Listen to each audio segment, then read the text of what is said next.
Hey guys, so I'm sure you've probably seen the debate between Ben Shapiro and Cenk Uygur, and it went pretty much the way I anticipated it. Cenk Uygur came out, made a bunch of straw man arguments, like usual, or came out with the regular talking points. Near the end, gets flustered, starts like insulting the crowd, right? Go Google it. Go use Google. It's called Google. Whenever the crowd disagreed with him, which was a lot of the time, surprisingly, because it was a political audience. I figured it'd be more to the left, but clearly a lot of them, even if they were on the left, probably preferred Ben Shapiro's arguments because they were clearly way better, more sound. He rebutted literally everything that Cenk Uygur said.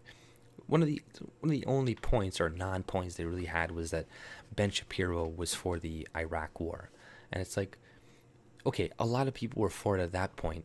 I'm obviously against it, and yes, it did cost a lot of money, but two wrongs don't make a right. And this was what he was trying to justify during the whole debate, was like, hey, people on the right used identity politics at one point, and they started it, so that means that we can do it, and they're getting mad that we're doing it, like 10 times more than they are, and they're getting mad, but they're the ones who started it. It's like, two wrongs don't make a right. Like, what are you doing?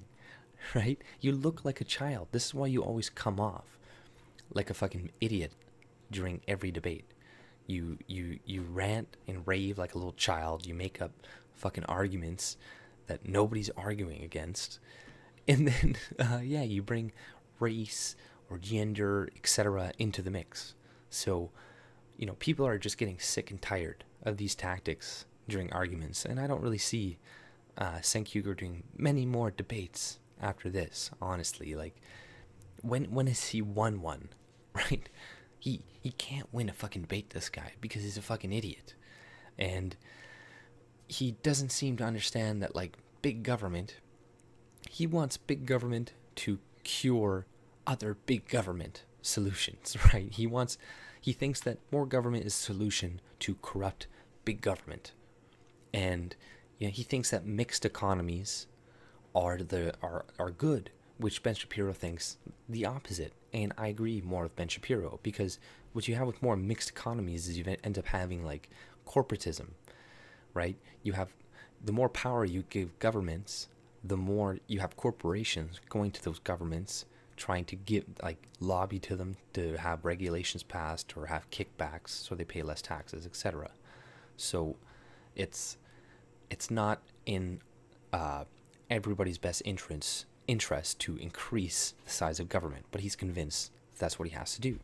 So he's just a fucking idiot, and he doesn't know the solution is to reduce the size of government so people don't have as many people to go to get things, right? If I have less power, how am I going to dole it out? Like, if I only have $10, then I'm not going to have a lot of people coming to me being like, hey man, like, I need you to invest in this, I need you to do this, because I don't have a lot of money, I don't have a lot of power.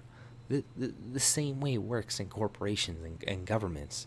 Like, I don't know if he's just a complete idiot or if he really wants to take away freedom from people, right?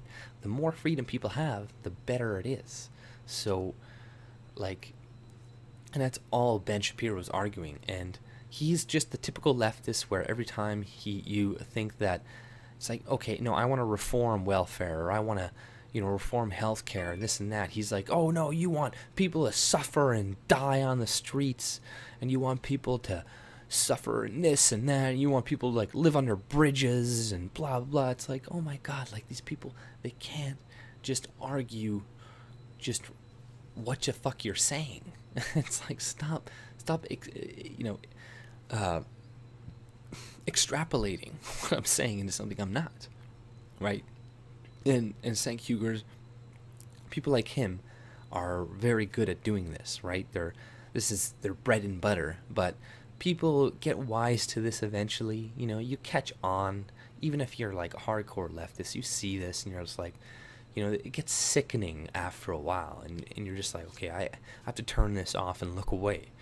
And even though they have a lot of millions and millions of subscribers, they don't really have that many views, right? For the amount of subs that they have, they should be getting more views, but they don't. So, people a lot of times sub to you and then they just completely forget about you and they forget to unsub. They're too lazy. So that really, subs don't mean a hell of a lot, especially when it comes to organizations like this. You look at their view count, or you look at their views, right? If you have like 10 million subs and you have like 100,000 views, yeah, like either you're alienating a large amount of your fan base, or I don't know what else, right? So this is nearly end for people like Cenk Uygur, right? Like his arguments are dying, like they were just refuted, like handedly by Ben Shapiro. Like, I'm not even gonna make the arguments. Watch it yourself, and look it up yourself and see if you can refute what he was saying, because he made a pretty good case for smaller government, right? And just because there's cases of Republicans wanting bigger government doesn't mean we should have bigger government, right? That's just, they're corrupt. You're pointing to corrupt people, corrupt conservatives who do not value big government or small government anymore. So that doesn't validate your argument. So yeah, please watch this debate. Especially if you're a leftist, I think you will probably learn a thing or two, and maybe will change your opinion on a few things, and maybe at least make you think that reducing the power of the government just a little bit at least is good, right? That would be a benefit, I think, if you at least saw that. But if you like my content, subscribe, and have a great day. See you later. Bye.